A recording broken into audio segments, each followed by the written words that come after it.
میں صرف دو خیمے ہوں گے، یا امام کے ماننے والوں کا خیمہ ہوگا یا ان کے مخالفین کا خیمہ ہوگا، کوئی تیسرا خیمہ نہیں ہوگا۔ حتیٰ کفار میں 2 خیمے ہوں گے، کرسچنز میں، حتیٰ نان مسلمز کے اندر صرف 2، یا امام کے منتظر ہوں گے یا امام کے دشمن ہوں گے۔ آپ بہت سے عیسائیوں کو دیکھیں، وہ بعض اوقات اتنے باعمل ہوتے ہیں، وہ کہتے ہیں نہیں اگر آج مجھے خدا کی طرف سے آواز آئے تو میں اس کو لبیک۔ روایات میں ملتا ہے کہ بہت سے کافر امام کو لبیک کہنے میں کوئی تاخیر نہیں کریں گے، فوراً سب سے پہلے آئیں گے، کہیں گے ہم مولا پسا دیتے، صرف دیکھیں گے اور امام پہ ایمان لے آئیں، صرف دیکھیں گے اور ایمان لے۔ آپ بعض کا دیکھتے ہیں نا کہ ایک مومن کو دیکھتے ہیں نہیں یہ آدمی اس کے چہرے سے نور ہے، مقدس ہے، دیندار ہے، تہجد گزار ہے، ایسے ہمارے بزرگ علماء کے مہاراجوں کے چہرے دیکھتے ہیں کیسے ہوتے ہیں، عزیزان گرامی چہرے کا نور بتاتا ہے۔ یہ جو امام کے غلام ہیں، قدموں کی خاک ہیں، یہ ایسے سوچے امام کیسے ہو، امام کا چہرہ بتائے گا، امام کا وجود مقدس ایسا ہے جو دیکھے گا وہ امام پہ ایمان لے کے آئے گا۔ میں نے اس آیت کا انتخاب کیا، پہلے سن لیجیے ولادت سے متعلق 2 جملے۔ عزیزان گرامی گزشتہ شب اعمال کی شب افضل ترین راتوں میں سے ہے، شب قدر کے بعد سب سے افضل رات۔ پیغمبر اسلام ہمیشہ اعمال بتا لاتے تھے، جناب سیدہ بچوں کو کہتی تھی دن میں کچھ دیر سو لو تاکہ رات میں جاگ سکو، چھوٹے چھوٹے بچوں کو بھی سلا دیتے۔ یہاں تک روایات میں ملتا ہے کہ جناب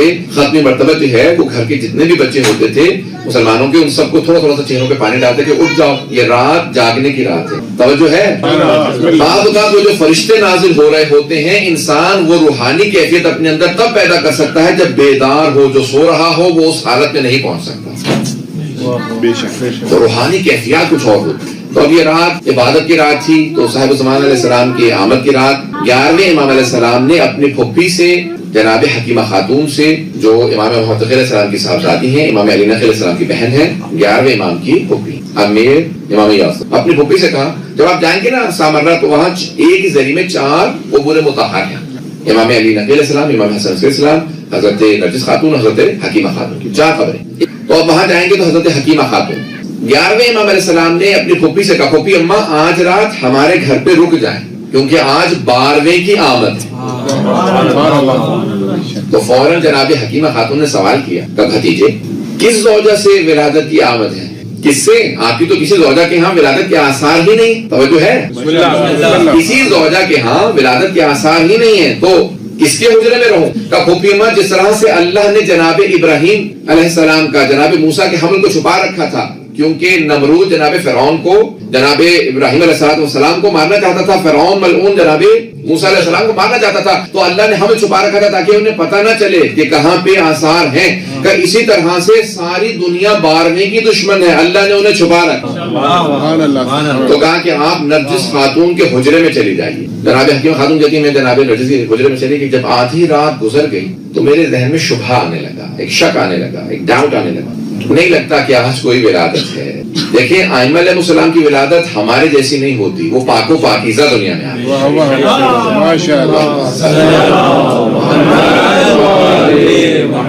اب میں اسی تفصیل میں نہیں جاؤں گا، پاک و پاکیزہ آتے ہیں، وہ آیت تطہیر کا مصداق ہیں، وہ تمام آلائشوں سے پاک آتے ہیں، اس سے زیادہ تفصیل کی ضرورت تو نہیں ہے میرے بھائیوں کو۔ اللہ گرامی جناب حکیمہ خاتون کہتی ہیں کہ میں جب آدھی رات گزر گئی تو ذہن میں شبہ سا آنے لگا، تو فوراً جو صحن میں جہاں پہ آج حرم ہے، وہ امام کا گھر تھا، 11ویں امام کا اور 10ویں امام کا، امام علی نقی علیہ السلام کا گھر تھا جہاں پہ قبر مطہر ہے، تو کہتے ہیں جہاں پہ امام عبادت کر رہے تھے صحن میں، وہاں سے 11ویں امام نے آواز دی کہ پھوپھی اماں اللہ کے وعدے پہ شک نہ کیجیے،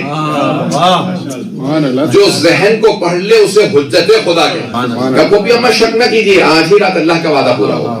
تو جناب حکیمہ خاتون کہتی میں اٹھی گئی تجدید وضو کے لیے، وضو کیا، واپس حجرے میں آئی، جب حجرے میں آئی تو جتنی دن میں روشنی نہیں ہوتی حجرہ اس سے زیادہ منور تھا۔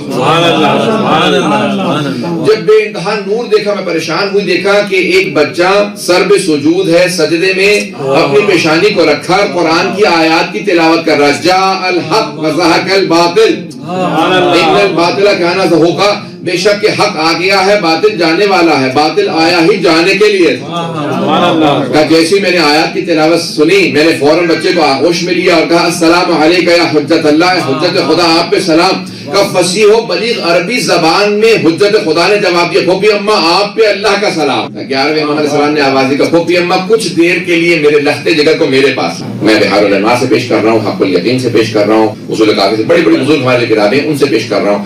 ایک مرتبہ جناب حکیمہ خاتون کے میں نے آغوش میں لیا اور فوراً 12ویں امام علیہ السلام کو 11ویں امام کی بارگاہ میں لے گئے. جیسے انہوں نے آغوش میں لیا, اپنے ایک مرتبہ بچے کو چوما, زبان چسائی اور سینے سے لگایا, پیار کرنا شروع کیا اور فوراً کہا لخت جگر میرا سلام ہو آپ پر. تو فوراً پلٹ کے 12ویں امام نے جواب دیا میرا سلام ہو میرے جد رسول خدا, میرا سلام ہو میرے جد علی مرتضیٰ پر, میرا سلام ہو میری دادی زہرا پر, میرا سلام ہو میرے اجداد حسن حسین پر. سب کے نام لیے, یہاں تک کہ کہا بابا جان میرا سلام ہو آپ پر. جناب حکیمہ خاتون کہتی ہے ایک مرتبہ چاروں طرف سے جو صحن تھا, جو صحن مبارک امام کے گھر کا, وہ نور کے مخلوقات سے بھر گیا. چاروں طرف انوار ایک مرتبہ زمین پہ نازل ہونے لگے, نور زمین پہ آنے لگے, مختلف انوار دیواروں پہ بالا خانے پہ بیٹھے تھے.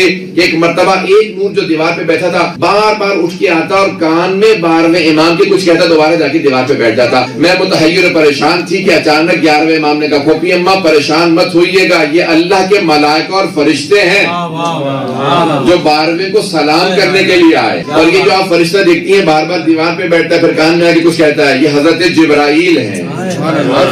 یہ ان فرشتوں کا سلام پہنچا رہے ہیں جنہیں آنے کی اجازت نہیں ملی. بار بار کان میں کہتے ہیں اے صاحب زمان آپ کو اس فرشتے نے بھی سلام کہا ہے, اس فرشتے نے سلام کہا. جو دنیا میں آتے ہی ہر فرشتے کو اس کے نام سے جانتا ہو اسے حجت خدا کہتا ہے. ہر ایک فرشتے کو اس کے نام سے جانتے ہیں. امام فوراً کہتے ہیں علیہ السلام, اس کو بھی میرا سلام کہہ دیجیے گا. سب کو تفصیل سے امام علیہ السلام بتا. توجہ ہے لوگ کب تک میرے ساتھ؟ بھائی میں نے آپ سے کہا کہ مجھے کچھ سوالوں کے جواب دینے ہیں. تو یہ اب تک ولادت چھپی ہوئی ہے, آثار چھپے ہوئے ہیں تاکہ کوئی جان نہ سکے. کیوں؟ تمام کے تمام جس طرح سے فرعون کے لوگ, اسی طرح سے بنی عباس کے لوگ جواسیس سے جاسوسی کرتے تھے امام کے. حتیٰ جو گھر میں کام کرنے والی بات خادمہ آتی وہ جاسوسی کرتی تھی. سب جاسوس سے کہتے تھے کہ ہمیں پیغام پہنچانا ہے بنی عباس کو. اب امام کی 2 ذمہ داریاں تھی 11ویں امام کی. پہلا کام حفاظت کریں 12ویں امام علیہ السلام, پہلا کام یہ تھا کہ حفاظت کریں. دوسرا کام امام کا تعارف کروائیں خاص شیعوں کو, تاکہ شیعہ یہ نہ کہیں کہ ہم جانتے نہیں ہیں 12ویں امام, ہم نے تو دیکھا ہی نہیں ہے. کوئی یہ نہ کہے کہ ہم نے دیکھا نہیں. اب لوگ آتے ہیں, امام ہمیشہ چھپا کے رکھتے ہیں 12ویں امام علیہ السلام کو. اب سب شیعوں کے ذہنوں میں بھی شبہات آنے لگی. آپ کو پتا ہے نا کہ بات ذہن میں شبہ آنے لگتا ہے. شیطان تو اپنا کام کرتا ہے, دلوں میں وسوسے آ رہے ہیں. ایک شیعہ کہتا ہے کہ میرے ذہن میں بار بار سوال آتا تھا, پیغمبر نے کہا میرے 12 وصی ہوں گے, یہ 11ویں امام ہیں, 12ویں کو انہی کے گھر سے آنا. وہ 12ویں کہاں ہیں؟ کہ ایک دن امام کے ایک وکیل تھے قوم مقدس میں. قوم شروع سے شیعوں کا شہر تھا. امام کے وکیل تھے جنہوں نے خمس کلیکٹ کیا, کہا کہ میں امام کے پاس جا رہا ہوں. کہاں؟ سامرا, عراق. تو شیعہ نے کہا میں بھی ساتھ چلنا چاہتا ہوں, اجازت ہے؟ کہا چلو. پرانے زمانے میں ٹریولنگ سفر کرنا بہت مشکل کام ہے. میں تیز تو نہیں چل رہا ہوں, مجھے تھوڑا سا بھی احساس ہونا کہ وقت کم ہے تو میں بہت زیادہ تیز بولنے لگتا ہوں. تو تھوڑا آپ لوگ میرے ساتھ انشاءاللہ رہیں گے. جہاں اگر کوئی پریشانی ہو یا نہ سمجھ میں آ رہی, اشارہ کرتے مجھے کوئی آدمی بتا دے تاکہ میں تھوڑا سلو ڈاؤن ہو جاؤں. بسم اللہ بسم اللہ. نعرہ صلوات, اللہم صلی علی محمد و آل محمد. تو اب ایک مرتبہ یہ سارے کے سارے افراد چلے. ایک مرتبہ وکیل چلا, ساتھ میں ایک شیعہ کا میں ملنا چاہتا ہوں. اب ذہن میں شبہ ہے, ذہن میں شک ہے, پتہ نہیں 12ویں امام کب آئیں گے, کیا ہوگا, دیکھیں گے نہیں دیکھیں گے. ابھی تک آئے ہیں, پیدا ہوئے نہیں ہوئے. ایک مرتبہ پہنچا, جیسے 11ویں امام کی خدمت میں سامرا پہنچے, ان کے گھر گئے تو امام علیہ السلام نے فوراً کہا آج تمہارے خمس کا حساب میں نہیں کروں گا, آج تمہارے 12ویں امام تمہارے خمس کا حساب کریں. اور امام نے مسکرا کے دونوں کو دیکھا. وہ دونوں ایک دوسرے کو دیکھنے لگے. کہا بھی وہ جو شیعہ کہہ رہا تھا ذہن میں شبہ ہے, اس کو فوراً جواب سے محسوس ہونے کا کہ شاید آج زیارت ہو جائے. امام نے اشارہ کیا, دیکھ رہے ہو سامنے تمہارا 12ویں امام کون ہے؟ کہاں؟ سامنے دیکھ رہے. کہاں؟ ہاں. کہا وہ تمہارے 12ویں امام ہے. کہا مولا یہ بچہ 3-4 برس کے اس وقت 12ویں امام علیہ السلام ہے. کہا ہاں یہی تمہارے امام ہے. کہا کہ مولا کیا اللہ بچپنے میں بھی امامت دے دیتا ہے, بچے کا امام بنا دیتا ہے؟ توجہ ہے. امام کا قرآن کو مانتے ہو؟ کہا مولا قرآن کو مانتے تبھی تو مسلمان. کہا اللہ قرآن میں کہتا ہے وَآتَيْنَاهُ حُكْمًا صَبِيًّا, جناب یحییٰ ابی سبی سواد بے, یہ الف سبی کہتے ہیں بچے کو جو بالغ نہ ہوا ہو. کہ وہ اللہ جو بچپنے میں یحییٰ کو نبوت دے سکتا ہے, گہوارے میں عیسیٰ کو نبوت دے سکتا ہے, وہ کسی کو امامت کیوں نہیں دے سکتا؟ ایک مرتبہ کہتے ہیں دونوں اٹھے آئے, 12ویں امام کی خدمت میں جا کے بیٹھے. کہ مولا ہم آپ کے پاس خمس کا حساب لے کے آئے ہیں. تو کہا 12ویں امام صاحب نے ہمیں دیکھا, ہم نے سلام کیا, انہوں نے جواب دیا. کہا کہ مولا آپ کی اس شیعہ نے آپ کے لیے خمس بھیجا. امام نے کہا ہاں مقدار اتنی ہے. بہت ہی گھبرا کے مقدار اتنی ہے خمس کی, جب واپس قم جانا تو ہمارا ایک اور شیعہ ہے وہ بہت غریب ہے, اسے میری طرف سے ہی پیسے دے دیں. مولا کی دوسرے آپ کے شیعہ نے پیسے دیے ہیں. کہ جب جاؤ گے راستے میں ایک بیوہ ملے گی, نام یہ ہوگا, اسے میری طرف سے دے دینا. تو مولا یہ آپ کو کیسے پتا کہ ہمیں راستے میں کوئی بیوہ خاتون ملے گی؟ کہا تعجب اس پہ نہ کرو کہ مجھے پتا ہے، تعجب تب کرو جب نہ جانتا ہوں۔ جاننے پہ تعجب نہ کرو، میں حجت خدا ہوں۔ ایک بیوہ خاتون ملے گی، اسے یہ خمس کے پیسے دے دینا۔ اس طرح سے امام نے مختلف طریقوں سے بتایا۔ کہ مولا ایک شیعہ نے پیسے دیے، کہ مولا نے کہا یہ قبول نہیں ہے، واپس لے جاؤ۔ کہ مولا آپ کا شیعہ ہے، خمس ہے، خمس آپ کا حق بنتا ہے، کیوں قبول نہیں ہے؟ کہ اس شیعہ نے میرے دوسرے شیعہ کا حق غصب کیا، جب تک اس کا مال لوٹا نہ دے، اسے راضی نہ کر لے، تب تک میں خمس قبول نہیں کروں گا۔ توجہ ہو، زیادہ نہ گھبرائیے، جب تک کہ اسے راضی نہ کر لے میں خمس قبول نہیں کروں گا، شیعوں کو راضی کرے۔ اس طرح سے تفصیل اب وقت نہیں ہے۔ اب ایک مرتبہ بیٹھے ہوئے تھے، دونوں باتیں کر رہے تھے، ان میں سے وہ جو ذہن میں شبہ لے کے، اب تو امام اب تک وکیل سے بات کر رہے ہیں، وہ جو ذہن میں شبہ لے کے آیا، وہ بیٹھا دیکھ رہا تھا سب کچھ، امام نے اس سے مخاطب ہو کے اس کا نام لیا، کہا کہ تو ابھی بھی مجھ پہ ایمان نہیں لے کے آئے گا، اتنے معجزات تجھے دکھا رہا ہوں۔ کہا نہیں مولا میرے ذہن میں شبہ نہیں ہے۔ امام نے کہا سن، اپنے ذہن سے شبہات دور کر دے، اگر کوئی سوال ہے تو پوچھ لے تاکہ ذہن میں دوبارہ شبہ نہ آئے۔ میں تمہارا حجت ہوں، میں حجت خدا ہوں۔ ایک مرتبہ اس نے کہا مولا یہ کچھ پیسے ہیں، ایک آفی شیعہ نے 132 دینار، اس زمانے میں سونے کے سکے، اشرفیہ نے۔ مولا نے کہا نہیں یہ اتنے نہیں، اتنے۔ اس نے کہا اتنے ہیں؟ مولا نے کہا نہیں اتنے نہیں، جو تو کہہ رہا غلط ہے، اتنے ہیں جتنے میں بتا رہا ہوں۔ اب وہ بیچارہ گھبراہٹ کے اندر، مولا سامنے بیٹھے ہوں تو گھبراہٹ سی ہونے لگتی ہے انسان، کوئی مقدس آدمی کے ساتھ میں بیٹھے تو سوال بھول جاتا ہے۔ تب یہ تو امام وقت ہے، حجت خدا۔ کہا مولا میں بتا دیتی، امام نے کہا نہیں گن میرے سامنے۔ اس نے سارا وہ پوٹلی کھولی، اس میں سے سکے نکالے، گننا شروع کیا، گھبراہٹ میں صحیح طرح گنا نہیں جا رہا تھا۔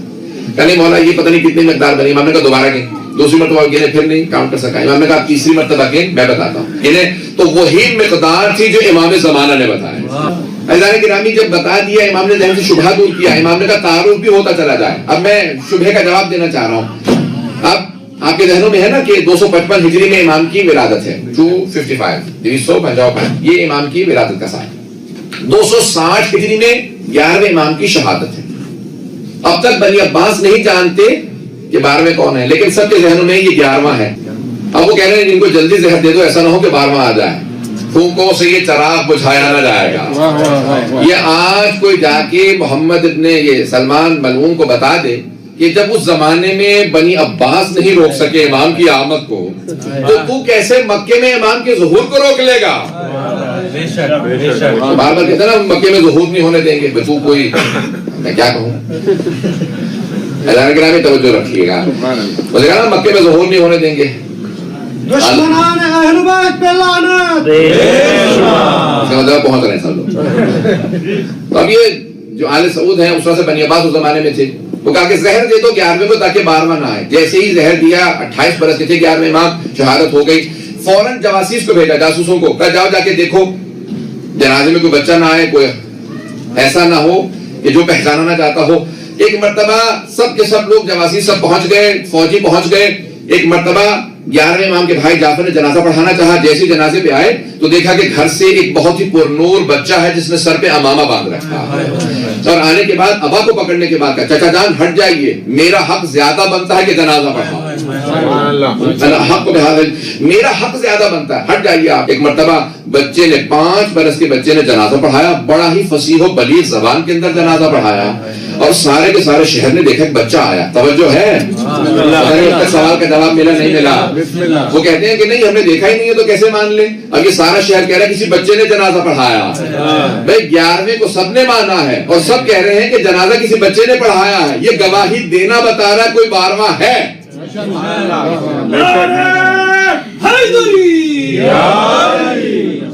توجہ ہے نا؟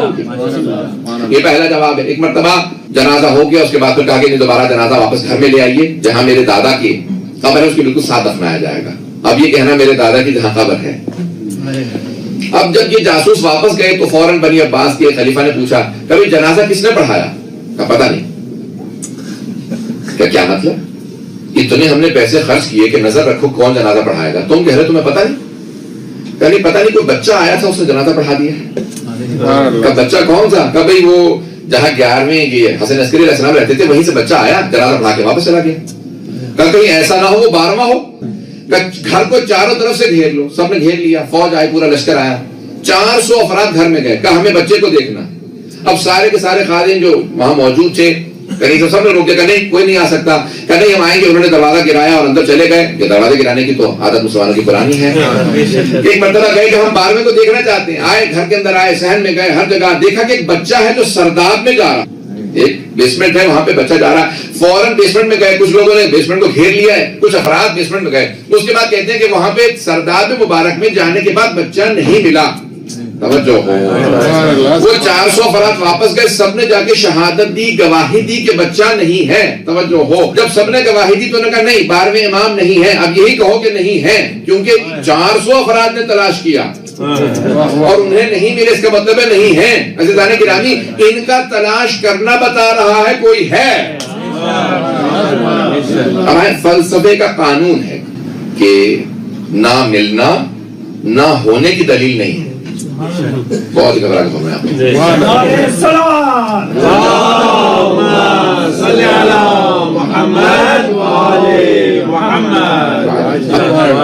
اب ابتدائی علماء میں 2 نظریے ہیں, ایک شیخ صدوق کا نظریہ, دوسرا شیخ مفید جو ان کے شاگرد ہیں ان کا نظریہ. شیخ صدوق کا نظریہ یہ ہے, وہ کہتے ہیں امام کی غیبت کے مفہوم کیا ہے. وہ کہتے ہیں مفہوم غیبت یہ ہے کہ یعنی امام آنکھوں سے اوجھل ہے, نظر نہیں آتے. انگلش میں کہتے ہیں انویزیبل, یعنی امام نظر نہیں آتی, یعنی یہاں سے گزرے تو ہمیں نظر نہیں آتی. یہ شیخ صدوق کا نظریہ ہے. وہ اس بات پہ زور دیتے ہیں غیبت یعنی امام نظر نہیں آتے. شیخ مفید کہتے ہیں نہیں, یہ مفہوم نہیں ہے. وہ کہتے ہیں امام نظر آتے ہیں, پہچانے نہیں جاتے. جیسے جناب یوسف کے بھائی دیکھ رہے تھے, پہچان نہیں رہے تھے, یہی یوسف ہے. بات کے علماء کا نظریہ, میرا بھی عقیدہ یہی ہے کہ نہیں, امام کا اختیار ہے, ولایت ہے, جسے چاہیں اسے نظر آئے, جسے چاہیں اسے نظر نہ آئے, اور جسے نظر آئے وہ ولایت رکھتے ہیں, کون پہچانے کون نہ پہچانے. یہ امام کا پورا اختیار, یہ امام کی ولایت. ایک دلیل کے طور پہ واقعہ جلدی سے پیش کروں اگر سننا چاہیں. حضرت ختم مرتبہ کا سیرہ حلبیہ میں ہے کہ ام جمیل, سب جانتے ہیں ام جمیل کو؟ چل تھوڑا سا بتا دیتا ہوں, آپ کی خاموشی بتا نہیں جانتے. ابو لہب کا سب نے نام سنا ہے, چچا تھا پیغمبر اسلام کا, اس کی بیوی کا نام ہے ام جمیل. قرآن نے کہا نا کہ حمالۃ الحطب, جو پیغمبر اسلام پہ کوڑا پھینکتی تھی, تو اللہ نے اس کو بہت سخت الفاظ میں لعنت کی, نفرین کی. معاویہ کی پھوپھی تھی, یعنی کوئی بھی رشتہ کو اچھا وسکا تو بے انتہا بہت رکھتی تھی رسول خدا کا, بہت نفرت کرتی تھی, کوڑا ڈالتی تھی رسول خدا کے سر پہ جہاں سے پیغمبر گزرتے. تو ایک مرتبہ مسجد الحرام میں خانہ کعبہ کے سامنے پیغمبر بیٹھے, کچھ صحابہ بیٹھے. ایک مرتبہ ام جمیل آئی, بڑبڑاتی ہوئی جیسے اس کی عادت تھی. جیسے آنے لگی پیغمبر مسکرانے لگے. صحابہ سے کہا یہ ام جمیل آ رہی ہے, میرا پوچھے کہ بتانے کی ضرورت نہیں. بہت ہی آپ کو سنا رہے, جیسے آپ خاموش رہے وہ صحابہ خاموش ہو گئے. آپ سامنے بیٹھے, کیا مطلب ہم سے آگے پوچھے گی؟ پیغمبر کا چپ رہو, ابھی خود ہی دیکھ لو. اب وہ پیغمبر اسلام کو دیکھ رہے کہ ام جمیل آ رہی ہے, پیغمبر اسلام سامنے بیٹھے ہیں اور یہ آئے گی توہین کرے گی. ان کا قریش کا بہت زیادہ زور تھا. ایک مرتبہ ام جمیل نے آ کے سوال کیا کہ محمد کہاں ہے؟ اب وہ صحابہ کبھی پیغمبر کو دیکھیں کبھی اسے دیکھیں کہ ہمیں نظر آ رہے ہیں سامنے بیٹھے ہوئے ہیں. نے کیا کچھ کہا اس نے, اس کے بعد چلی گئی. پیغمبر مسکراتے رہے. اب ایک مرتبہ صحابہ نے کہا یا رسول اللہ کیا مطلب, یہ اتنے سوالات کر کے چلی گئی کہ اب اگر آئے گی تو دیکھ لے گی.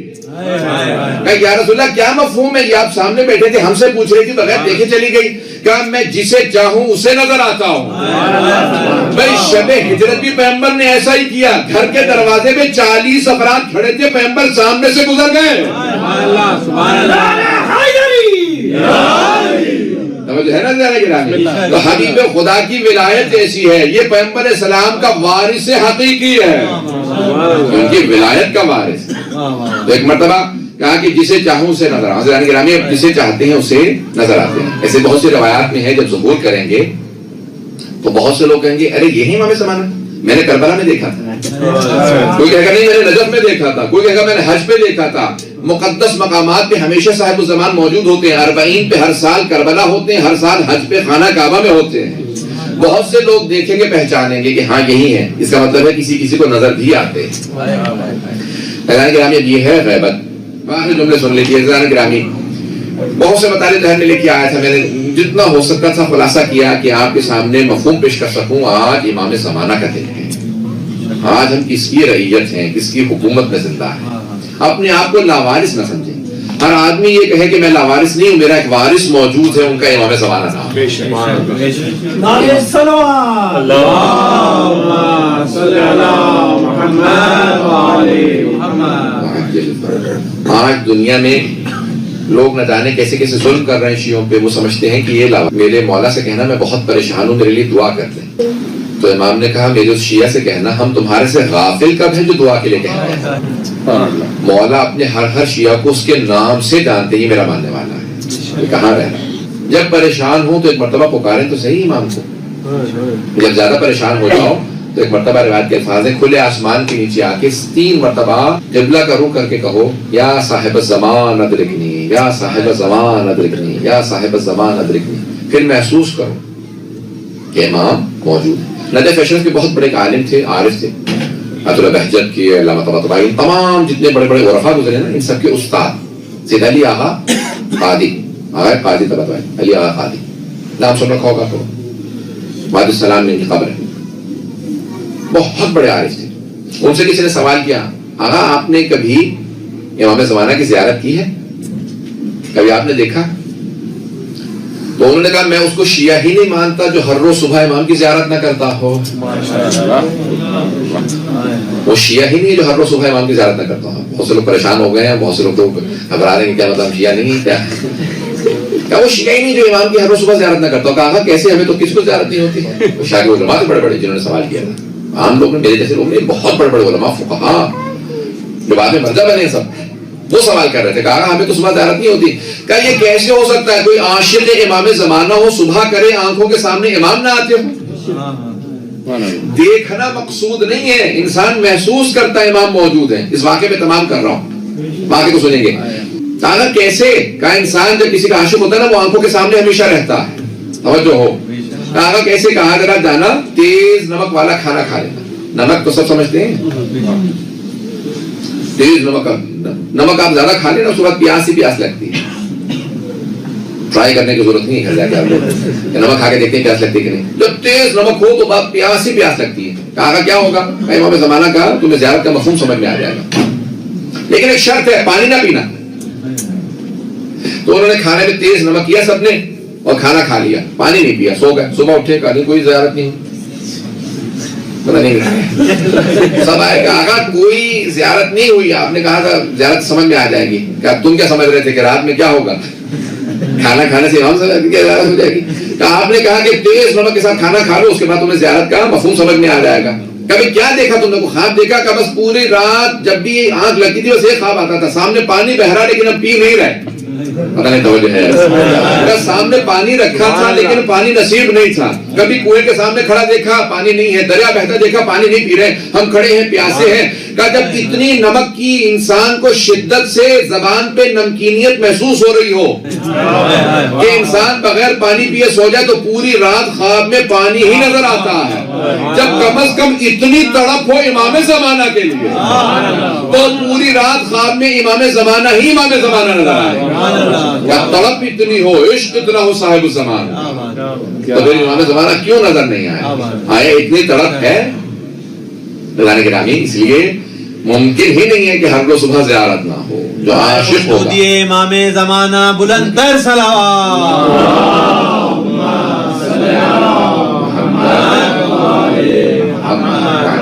ہاتھوں کو بلند کر لیں. میں نے 5 منٹ پہلے کہا تھا 2 منٹ رکھیں.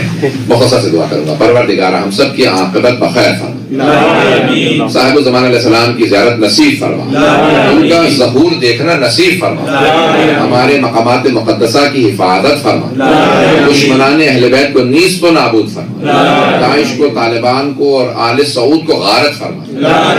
پروردگارہ اس وقت دنیا کے حالات بہت سے خراب ہیں, مؤمنین کی حفاظت فرما, عراق و شام کے تمام روضوں کی حفاظت فرما, قبلہ اول کو آزاد فرما, جنت البقیع دوبارہ تعمیر ہوتا دیکھنا نصیب فرما. جتنے مومنات یہاں آج موجود ہیں سب کی دعائیں مستجاب فرما, جتنے مریض ہیں سب کو شفائے کاملہ عاجلہ عنایت فرما, مقروضوں کے قرضے ادا فرما, پریشان حالوں کی پریشانیاں دور فرما.